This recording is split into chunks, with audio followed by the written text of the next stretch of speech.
Bien.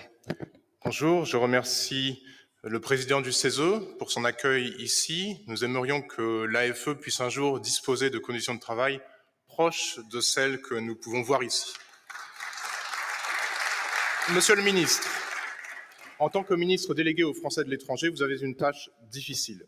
Défendre les intérêts des Françaises et des Français de l'étranger, tant au sein du gouvernement que dans vos relations avec le Parlement. En acceptant ce portefeuille ministériel, vous avez donc pris l'engagement de vous efforcer à faire en sorte que tous les projets politiques du gouvernement prennent en compte, chaque fois que nécessaire, les spécificités propres aux Françaises et aux Français de l'étranger, afin que ces derniers soient toujours traités comme des citoyennes et des citoyens français à part entière, où qu'ils soient, en Israël, comme dans la bande de Gaza ou dans les territoires palestiniens occupés. Or, depuis le début de notre mandature, le gouvernement nous a consultés en tout et pour tout à 2 reprises. Une fois à propos du dispositif des passes culture et des passes éducation, et l'autre fois sur l'extension des journées défense et citoyenneté aux personnes en situation de handicap. Sur ces questions très techniques, les commissions pertinentes ont rendu rapidement leur avis. En revanche, l'AFE n'a pas été consultée lors de la mise en place des mesures anti-Covid, ni lors de la réforme des retraites, 2 sujets qui concernent directement les Françaises et les Français de l'étranger et pour lesquels votre gouvernement aurait dû consulter notre Assemblée.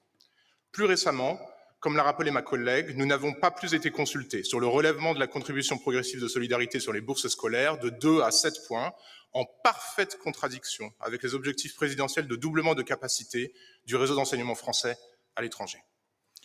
Or, vous pourriez, en nous consultant mieux à propos et plus souvent, contribuer à réparer de nombreuses situations d'injustice vécues par les Françaises à l'étranger. C'est votre rôle, c'est votre mission et c'est votre job, comme vous l'avez dit vous-même. En ce qui concerne les retraites, par exemple, vous savez que les Français de l'étranger sont moins égaux que les autres dans leurs droits à la pension de retraite quand ils effectuent une partie de leur carrière à l'étranger. En effet, les carrières françaises de moins de 25 ans sont fortement pénalisées. Le montant des pensions dépend du nombre de trimestres validés en France, alors que le taux est calculé sur la totalité de la carrière. Et même dans l'hypothèse où il existe un accord bilatéral entre la France et le pays de résidence, certaines périodes de travail ne sont pas toujours comptabilisées.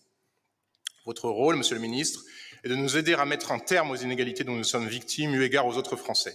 Qu'avez-vous fait et qu'allez-vous faire auprès du ministre du Travail, du Plein Emploi et de l'Insertion d'ici notre prochaine session AFE afin de mettre fin aux injustices que subissent les Français de l'étranger en ce qui concerne leurs droits à la retraite?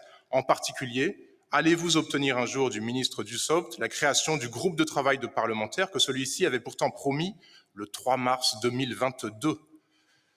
Et lorsque des annonces sont faites, comme en mars 2023 à propos du régime indemnitaire des CFDE et de nos défraiements, vous attendez 6 mois et une nouvelle session de l'AFE, la présente, avant de faire une nouvelle annonce. Monsieur le ministre, vous avez répété à maintes reprises que cette Assemblée était importante à vos yeux. Votre rôle est d'être la voix des Français de l'étranger au gouvernement, de la porter auprès d'autres ministères qui souvent ne prennent pas assez en compte, voire ignorent les questions qui nous concernent. On peut aisément mesurer ce dédain lorsqu'on voit une si grande partie de nos questions écrites qui restent sans réponse de l'administration concernée pendant des mois, voire pendant plus d'une année. Monsieur le ministre, quelles actions concrètes entreprenez-vous pour que notre Assemblée soit plus écoutée par le gouvernement? Pour quel sujet à l'agenda gouvernemental des prochains mois pensez-vous demander que l'Assemblée des Français de l'étranger soit consultée? Et prendrez-vous aujourd'hui solennellement l'engagement de consulter l'AFE sur tous les grands projets gouvernementaux qui affectent la vie des Françaises à l'étranger? Et par exemple, allez-vous consulter l'AFE sur la loi immigration, étant donné l'impact qu'elle ne manquera pas d'avoir, comme l'a rappelé notre président de groupe, sur les vies des Françaises et des Français de l'étranger et de leurs proches? Monsieur le ministre, je vous remercie. Je vais inviter